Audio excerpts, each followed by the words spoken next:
السلام عليكم ورحمة الله وبركاته. ازيكم حبايبي؟ عاملين ايه؟ يا رب تكونوا دايما بخير. وحشتوني وحشتوني وحشتوني من اخر فيديو.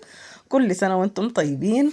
طبعا يا جماعة احمد ابني نزل كده اجازة، ربنا يبارك لي فيه ويخليهولي يا رب، فطلب مني ان انا اعمل له صواني المشويات. ما شاء الله تبارك الرحمن. طبعا اختكم شوشو ما تقدرش تقول لولادها لا. فالنهارده هنعمل احلى صواني زي ما انتم شايفين، فراخ مشوية وكفتة وعاملين ستريبس. بس بصراحة بقى يا جماعة عايزة اقول لكم ان اليوم كان ضغط عليا شوية فما صورتش.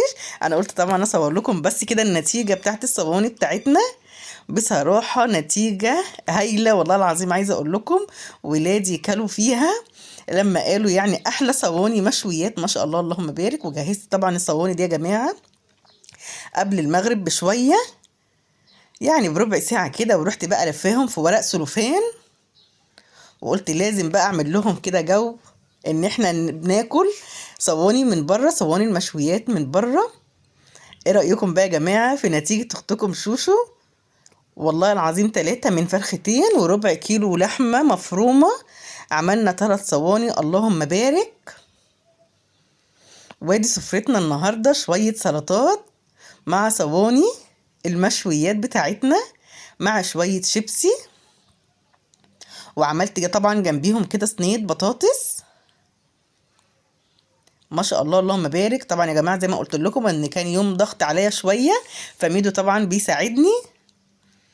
وادي جبنا المخلل بتاعنا كده من بره. بصراحه يا جماعه المخلل ده كده اشتريناه بقى من بره. ما شاء الله اللهم بارك. وكان عصيرنا النهارده البلح.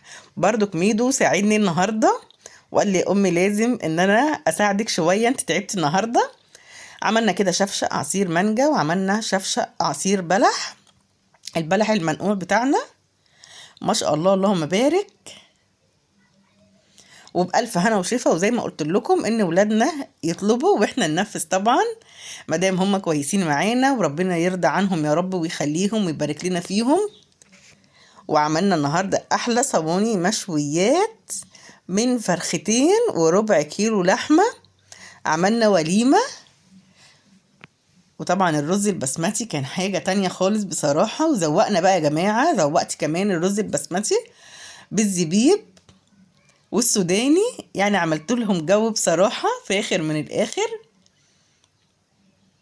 وميدو هو بيصب معايا البلح وانا طبعا بصوره كده. والله يا جماعة لما بصوا هلكت في اليوم دوت بقول له كده فضي كده في الكوباية دي عشان فاضية شوية. ويا رب الفيديو النهاردة يكون خفيف على قلوبكم. وتسلموا لي احلى عيلة، ربنا يحفظكم ويبارك فيكم يا رب. ورمضان كريم.